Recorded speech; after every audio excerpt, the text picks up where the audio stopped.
What is going on, YouTube? Welcome back to my channel. I want to thank you all for the likes, comments, and subscribing. You guys were awesome on the last video. Let's keep it going. Let's keep it rolling.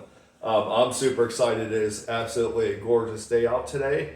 The sun is shining, but yet you got that fall, like, cool breeze coming in. I got all the windows open. Funny story, last night, it wasn't quite that cold. But apparently the temperature dropped quite a bit last night because we had all the windows open in our house, and I woke up this freezing, and I got down to our thermostat and I looked at it and it was like 59 degrees in the house. So I might be smart and try to close the windows tonight because it's supposed to drop back down in I believe the upper 40s or lower 50s here in the Ohio Valley. I am excited about Saturday, not only because of the Feast of Trumpets and all of that going on, which we'll get into, but my brother offered me a free ticket to Notre Dame. I'm a huge Fighting Irish fan, so me, my two brothers, and my nephew are going to take the about 6-hour drive to South Bend, hit the game, come right back home, and I probably won't get in until around midnight, but it's going to be a fun time. So keep us in your prayer that we have a safe journey there and back. And if you have any prayer requests, make sure you put them in the comments. Guys, if we're a community, let's lift each other up. I believe that we are in the last days. I was actually excited about today. I didn't want to tell anyone because today is the last day of Elul, where they would blow the shofar in the morning. You know, everyone looks at the Feast of Trumpets. Well, for 20 some days of Elul, I believe it starts on the 2nd of Elul and it goes into I want to say the 28th, unless it falls on like the eve of Rosh Hashanah, then they wouldn't blow it. So today would have been the last day because tomorrow is the eve of Rosh Hashanah, and they don't blow it on the Sabbath day either. But they did blow the shofars this morning. It's like, ooh, is this the last trump? Maybe this is it. And I got excited. I was going to do a video on it, and I'm like, no, let's keep our concentration all on the Feast of Trumpets, right? But Elul in the ancient Akkadian means harvest. And it's the month of, I have it all written down, but it's like the month of the king is in the field. This is the time that the Jewish people believe that instead of like going through the proper process of seeing the king, they have to have the right clothing on, they have to know what to say perfectly, they have to get permission to go. This is like the one time a year where the king leaves his kingdom and he comes down into the fields where the normal people are, right? That's lower people, and that they can speak to him face to face as he is. So to me, I was like, that's kind of like Rapture-esque, and I was getting excited about it. Obviously, it has not happened yet. I'm still here, but my faith and all my focus now is on the Feast of Trumpets, and then hopefully we don't even have to worry about the 7-year covenant, but then my immediate focus will go to that and see what comes out of that on the 18th and 19th. What else did we think? So they said to Iran, hey, we're going to give you $6 billion in this prisoner exchange, but we don't want you to use this money for certain things. And what does Iran say? We're going to use the money for whatever we want. So I don't know if Biden expected anything different. I know I didn't. Kim Jong-un of North Korea is meeting with Vladimir Putin. I believe that he even extended him an offer to go to North Korea, and he said that he would. So, and then Biden just said if there's any kind of weapons exchange between the two countries, that he's going to implement harsh, what do they call them? Not tariffs. I can't think of the word. You know what I mean? Where they're sanctions. There we go. They're going to issue them tough sanctions. So I don't know what that looks like. Ukraine apparently hit an air defense system in Russia, I believe, and destroyed it. And then Russia took responsibility for shooting down multiple Ukrainian drones. So, I mean, this war is it's going to be kind of like that until it gets to the part where it turns nuclear. Like Russia's going to make some gains, and then Ukraine's going to make some, then Russia's going to make some, and then Ukraine, and eventually Russia or one of them's just going to be like, you know what? Nuclear war. Like I honestly think that's how it's going to happen. Maybe the Rapture will kind of like start that process. I don't know. Maybe like who knows? I'm just glad that I am not going to be here for it. The UFO report came out, UAP. I don't call them UAPs. They're UFOs. That's what they were when I was younger. Came out and they said, there is no evidence that UAPs or UFOs exist. But we're not saying that it's not a possibility. So what they're doing is they're holding that ace in their pocket. So when the rapture does happen, oh, you better believe breaking evidence and breaking video that they already had planned is going to come out saying, yes, aliens are real and they're the ones that made millions of people vanish across the world, So I didn't expect very much from that video, but I did put it out in my community just because I seen that, that was going to come out this morning. Continued prayers for the people affected in the floods of Libya and the earthquake in Morocco.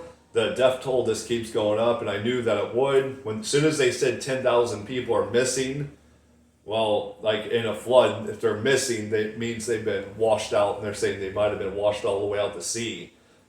So I assume that the death toll would be right around that 10,000 mark, which is the number of people missing. Hopefully, it's not that high. Maybe it'll be like 7,500. I don't even want it to be that high, but 7,500 is definitely better than 10,000.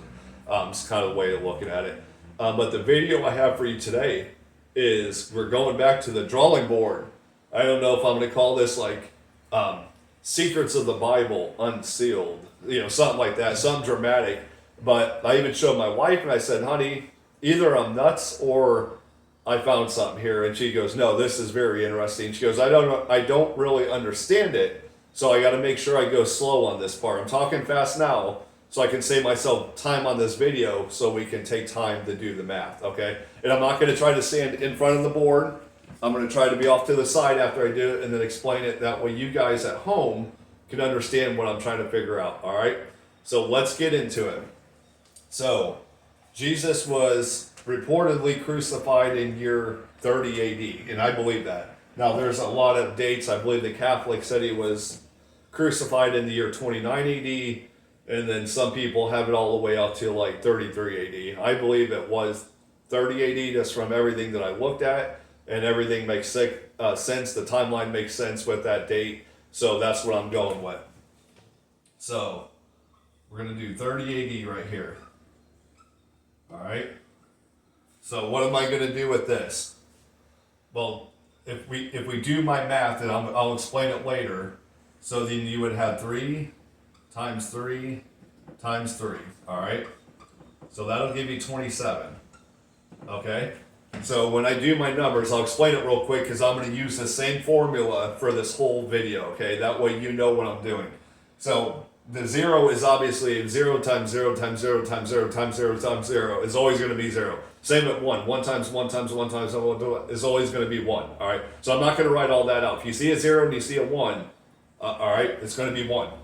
Now 3 times 3. So you have 3 times 3 would be 9. 9 times 3 would give you 27. Okay. Just stick with me here. So now we have a new number, and I'm going to do it this way. So we started off with this number, and by doing my math, we now have a new number that we have to do the math on, all right? So now we have 2 times 2 times 2, all right, that's 8, plus 7 times 7 times 7, and that equals 343, all right? So now we have a new number. So let's do it this way. Okay, so took this 2 times 2 times 2 is 8. I took this 7 times 7 times 7 is 343, all right? I shouldn't have circled that, so I forgot about the 8. So we add the 8 from here, because we didn't add the 8 yet. All right, let's do it down here. You get 351. And guess what? No matter, this is the resurrection number. No matter how, if it's 153, if it's 531, if it's 351, when we do the math, it's always going to come out to 153. And I'll show you that because this happens multiple times. So you would have 27 plus, now we have it 27, right here. Remember 1, I'm not going to do 1, but I will show you 5.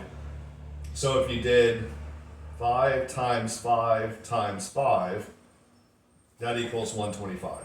All right, so I will put the 125 here, plus the 1, right? Plus the 1 that we have right here. Guess what you get? 153. You circle that.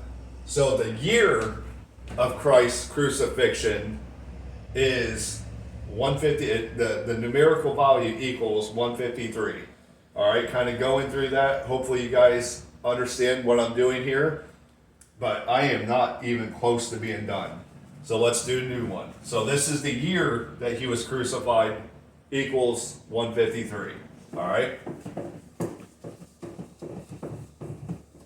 So let's go to the hour that he was put on the cross. He was put on the cross at the 3rd hour.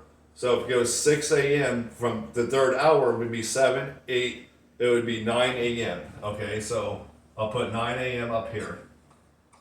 So this is when Jesus was, in the gospel, was put on the cross, okay? So let me go over here. So you have one number, so you have 9. So that would be 9 times 9 times 9. That equals 729. Okay, let me circle that because we have our new number now. We started with 9, tripled it, cubed it, whatever you want to say, and now we got 729, okay? So now you have 7 times 7 times 7. I believe we already did that on the last one, but that's 343.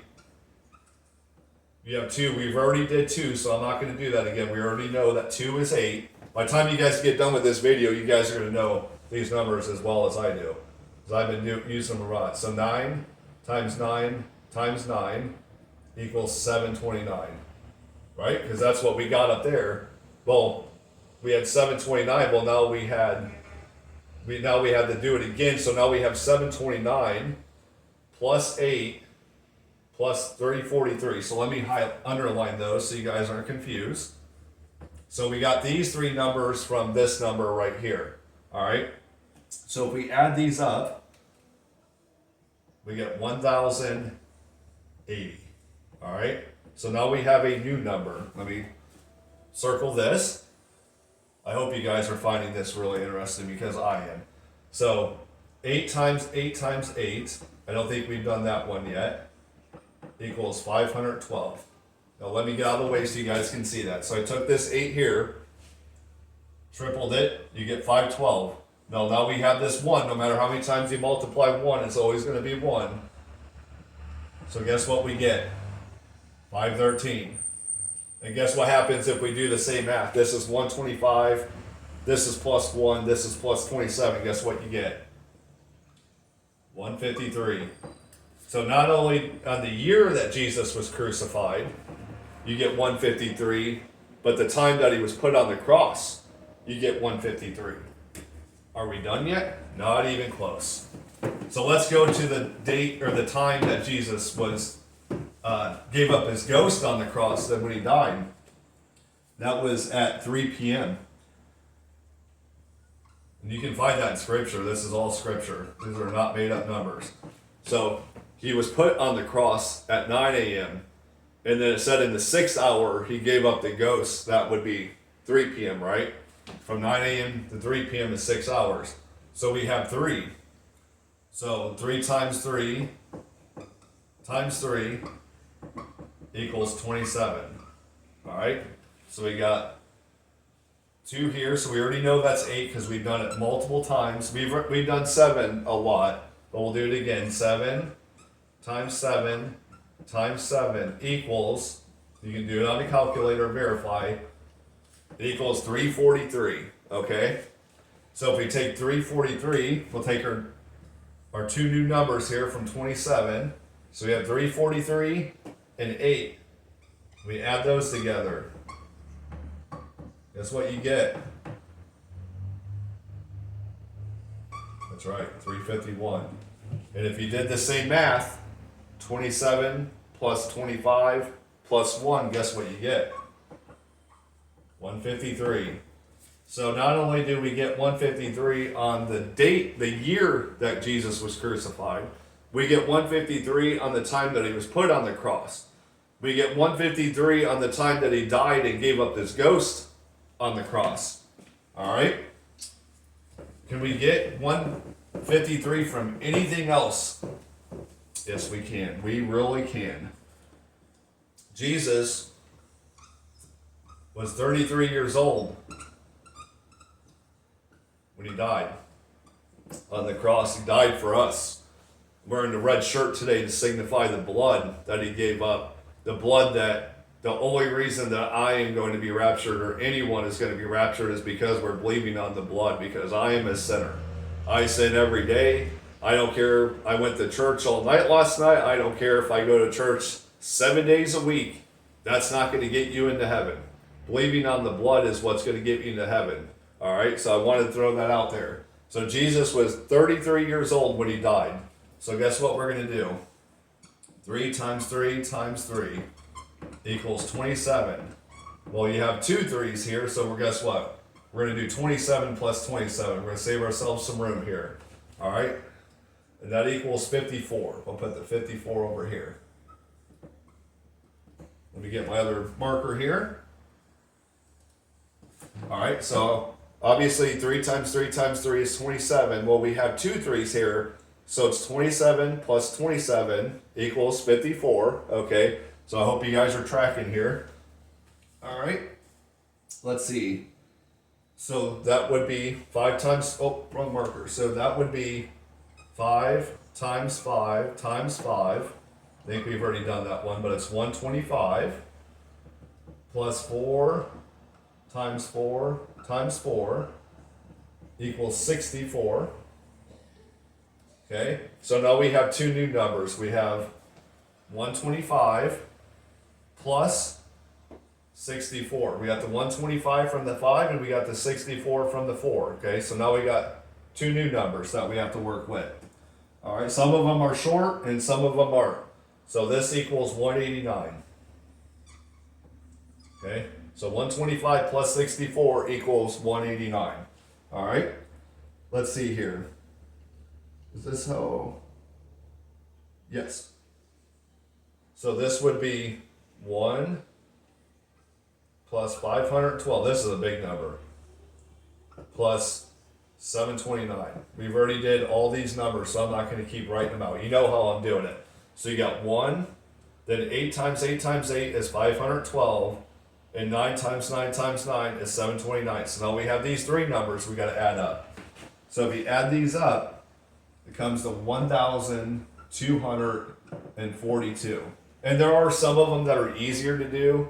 So like say this added up to be 27, and instead of 27 plus 27, it added up to be 554 like it does here. It doesn't happen all the time. Sometimes it's easier, but sometimes you have to go through the whole thing. But sometimes I can take this number, add it together, so this would become 9, and then you would get the same outcome instead of doing all this work. But sometimes you have to do all the work to get the answer, okay? So I just want to explain that real quick. All right, so we have, let's see, where did I leave off? So we have 1,242, or you can look at it as 1 plus 8. We've already done 4, that's 64, and then we have 8, right? So 1 plus 8 plus 64 plus 8, okay? All starting with 33. We're just going through the numbers here. Let me circle this because that was our new number. And now we're taking this number and we're breaking that down, all right? So what you get is, let's see, 81. Or you can look at 81 as 512 plus 1. Do you know what that gives you? 513. And we've already done this. If you took 125 plus 1 plus 27, you would get 153. So we got 153 from the year Jesus was crucified. We got 153 from the time that he was put on the cross. We got 153 from the time he died on the cross. We got 153 from the year that Jesus was. He was 33 years old when he died. We get 153 on that. I mean, to me, it's not a coincidence. If we got it once or twice, you might be able to argue that it's all a coincidence, but you don't think God knew this from the time that before creation that he had all of this figured out? I do. But we're going to do something. We're going to do something extra here. Let's try to pick one out. Do I want to do, let's see. Let's do Moses. All right. Let's do Moses. He's kind of a Moses because he's the only person in the Bible that God buried himself, and no one knows where he was buried. And I forgot which book it is in the Bible, but he said the devil and Michael were disputing over the body of Moses. So there's something there that I think it's a mystery that we won't know until like the end days. And everyone says, oh, he's one of the two witnesses. Read Revelation and be very careful, assuming that it's going to be, everyone says it's Moses and Elijah. To me, it's an educated guess. That's as best as you can do. But no one knows who the two witnesses are. If we knew who they were, they would have been named in Revelation. They were not named. So it's not safe for us to assume. You can have an educated guess or a theory, but at best, that's all it is a theory. All right? So let's do Moses. Moses died. He was 120 years old. You can look that up and verify. This is an easy one. So Moses died at 100 years old. So you'd have the 1. All right? You'd have the 2 or the 8. All right? That equals 9. Okay? Let me make sure I'm doing this right. Yep. So then you would have, let's do it over here, 9 times 9 times 9. And that equals 729. So we started off at 120. We got the 9 from the 2 and the 1. And then using that, we did our normal math. Now we have a new number here. All right. So we got 729. Or if you do that, this is 340, I'll do it for you. This is 343 plus 8. That would be 351 plus 9. That would be 729. So 729 plus 8 plus 343 gives you 1,080. Sorry guys, I just don't want to have to keep writing all this stuff out. And we've already done 8, so we know that's 512 plus the 1 equals 513. And doing the same math, I'm not going to keep doing it. 125 plus 1 plus 27, you get 153. So we've got 153 with everything to do with Jesus. We got 153 with Moses. Can we do it again? Is there anyone else in the Bible? I can do this all day long. Let's see. Could do it with Adam. So if I did Adam, he died at 930 years old. You can get 153 from that. Now, something interesting. So a lot of the patriarchs of the Bible comes out to be 153. Now, some of them, like, let's see here, King David, Abraham, and I believe there was someone else. So I haven't done everyone yet. So King David and Abraham don't come to 153, but they come to 370. And 370 is another resurrection number. Well, why is 370 important? That was the number of days that Noah was on the ark. Him and his family was on the ark for 370 days. All right, so like, was that like a different kind of, resurrection type thing? So you have the 153, like Jesus, but then you also have a lot of the Bible figures that their number comes out to 370. I had multiple people where it's 370 and not 153. So it's kind of like a mystery, but I can show you how it's a resurrection number just like 153 is. So you'd have 27, right? Because 3 times 3 times 3. Then you have 7 times 7 times 7. We've already done that. It's 343. We don't mess with the 0, right? Because 0 is 0. So if you add these up, guess what you get? 370. No matter how many. So say it was 730, right? Remember how 153, you can change the numbers and move them wherever you want. It's still going to come to 153. This would be the same thing. It would be 343 plus 27 to get 370. So the number of days that Noah and his family were on the ark is another resurrection number, just like the number of Jesus, and the number of fish that they had. That was his last miracle before he ascended. And obviously, we just showed you how you get 153 by the year Jesus was, the year that he was crucified, the time that he was put on the cross, the time that he died on the cross, his age of 33 years old, you get 153. You get 153 for Moses, but then now there's a few patriarchs like David and Abraham where you get another resurrection number of 370. So do I think, big picture here, do I think that 153 has something to do with the rapture date and time? Yes, it has to. It's all throughout the whole Bible. I can show you guys, go to Ezekiel, let's see here. I wonder if I can show you guys this and you would be able to see it. Let's see here. It's further back. Let's see here. This stuff that I've been working on. Where's it at?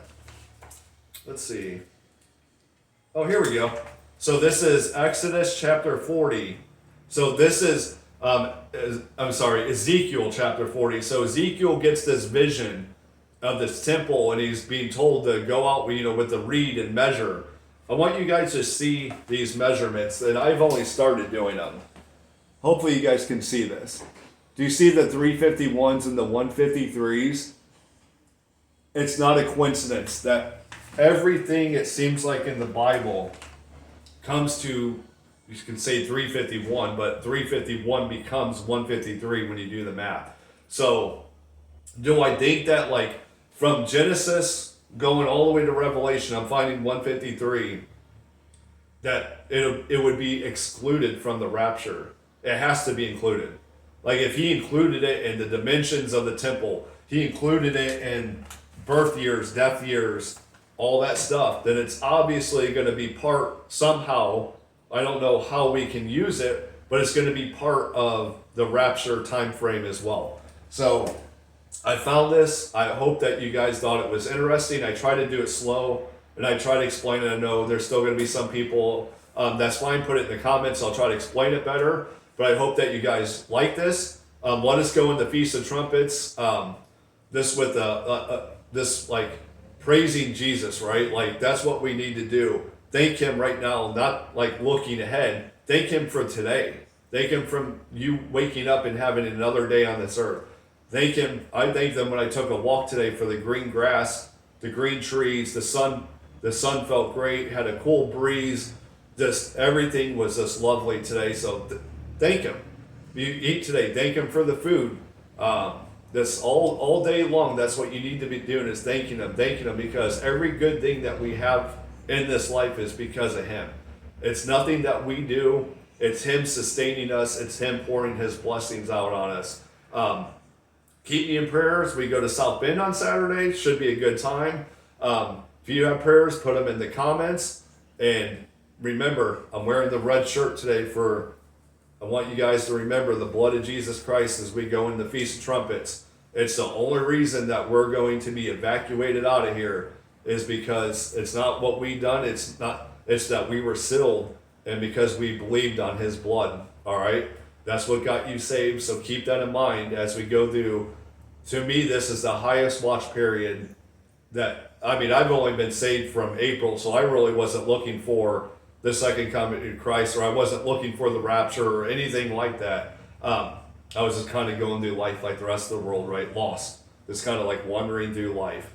But now that I've been saved, looking back and knowing what I know of the Bible now, this has to be the highest watch period probably in a long time. I'm sure that, during World War II, as the Jews were being persecuted, I bet a lot of people thought, this is probably the tribulation.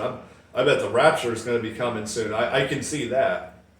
But moving on from there, there's been fake, Y2Ks. There's been the 2012 fiasco, the Hopi Indians and the Mayans and all that. But this is Bible. This is biblical. The rapture is a biblical event. If Jesus says it's going to happen, it's going to happen. There's no way that he can lie. He's incapable of lying. And his word is true, and we have to believe on it. So I hope you guys enjoyed this video. I hope that you thought it was interesting. I know I did. And I wanted, other than just coming out here and talking to you guys, I was like, you know what, I'll kind of like throw this in, just like as a little added bonus. You know, Bible Secrets Unsealed is going to be the title maybe. But thank you guys for all the likes, comments, subscribing.